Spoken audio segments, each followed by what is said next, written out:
8 things that I learned and took action on because I watched YouTube content that disagreed with my thinking, my current state awareness of opportunity or risk changed because I listened to people that had a different point of view than mine. 8 of these that I listed. So let's get into it. There's a lot of great volume of videos on retirement and great content. There's a lot of experts out there. There's people giving testimony of their experience. That's what you fall into with listening to me. I'm making decisions based on my study, and I'm sharing that with you and sharing why. But I do listen to a lot of experts along the way too. But caution, huge caution, I see this all the time, is people watching videos or reading magazine articles or watching television shows, news articles, news media that only agrees with their way of thinking. That's called an echo chamber, if you haven't heard of that. I get about 1 comment a day. Most of the comments are great. Most of the comments are helpful. Most of the comments have different points of view, but occasionally, about 1 a day, I get a comment saying, hey, you're an idiot. You have no idea what you're talking about. I'm unsubscribing. Especially when I mentioned dividend investing, some of the realities of dividend investing, paying off your mortgage, or you really need your mortgage paid off in retirement, buying bonds, having bonds as part of your portfolio, you're an idiot. Using actively managed funds recently, you're a complete idiot. They quote Warren Buffett. Okay. By the way, Warren Buffett, I'm a big fan, listen to a lot of his things that are on YouTube, but I think it's universally known that Warren Buffett made his billions by being a extremely long-term investor, like 80 years. And he was an active investor too. He didn't buy index funds. He recommends them, but anyway, so if you want to get people to, leave hateful comments, I talk about one of these topics. Also, well, I'm going to skip that point. So let's get into the 8 things I've changed because of listening to contrarian points of view. Number 1, these are in no particular order. I purchased I-bonds. I had very little knowledge of what I-bonds were. I just knew that I didn't want to buy bonds. Okay, I believe in equities. They've had the best return, especially the last 10, 12 years. I'm only going all in. If I have to have some bonds, I may have a few in some balanced funds. But I purchased I-bonds. When inflation went up really high, originally it was getting 9.6%. I think I'm getting about 4.5 or so now in those. But they're inflation protected. I would have never done that without listening to somebody that had a different opinion, not just turn them off and tell them they're an idiot. Another one, and this was a recent video of mine, I bought bonds for my bucket too. So I got 5 years of expenses on top of my fixed income coming in. Okay, so I've got a small pension coming in. I got some income coming in from YouTube, so expenses on top of that. I have completely in bonds. I would have never done that 2 years ago, 3 years ago, but times change. I listen to people that are, super pro bond and the benefits of bonds, and I chose now was the time to do this.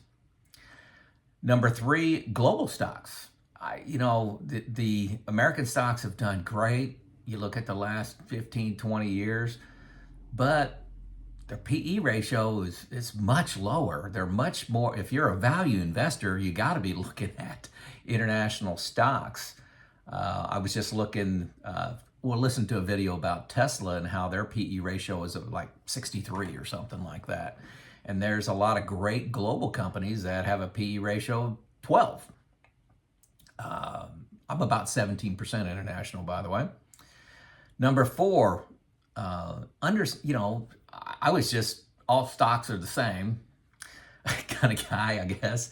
But understanding factors, the five-factor investing. BlackRock has an article on that. I'm going to link it below if you want to look at what factors are. But buying groups of stocks based on value, size, quality, momentum, and volatility tend to explain the risk-reward opportunity with stocks. So factor investing. Number five, understanding accumulation versus decumulation when you're investing. When you're taking money out, things change. You want less volatility. My previous video talks about that. Chasing returns may not give you the best outcome if there's high volatility. So that leads into number six here. Defense against sequence of return, defense really sequence of a return risk and negative volatility especially. What do I have there? I use buckets. We've talked about that a lot, but what's your plan if you retire and the stock market goes down 20%, 30%, 40% your very first year? What's your defense against that? Or the second year or the third year? Your first 5, 6, 7 years, I think, are very important. If you're lucky enough to have positive returns, good 15, 20, 30% returns your first 5 years, sequence of return risk kind of goes away quite a bit. But these are things I've learned by listening to people that had a different opinion than mine, different experience than mine, different expertise than mine. Also, number seven, timing of Social Security. 10 years ago, I was planning on taking Social Security at 62. And then I watch a few videos, look at a few experts. Got a comprehensive software package I use called New Retirement. And I was able to stress test and said, hey, 69 makes the most sense for me. 70 really does if I was just a single person. But based on my wife being 2 years younger than me, it makes sense to maximize. Yeah, good place to be is 69. Her taking it at 67. That's a whole nother video. I've got one out there on Social Security. And then number 8, Roth conversions. I never thought about Roth conversions before I retired. I just paid the taxes. I got paid in a W-2, and I paid the taxes that I was required to pay.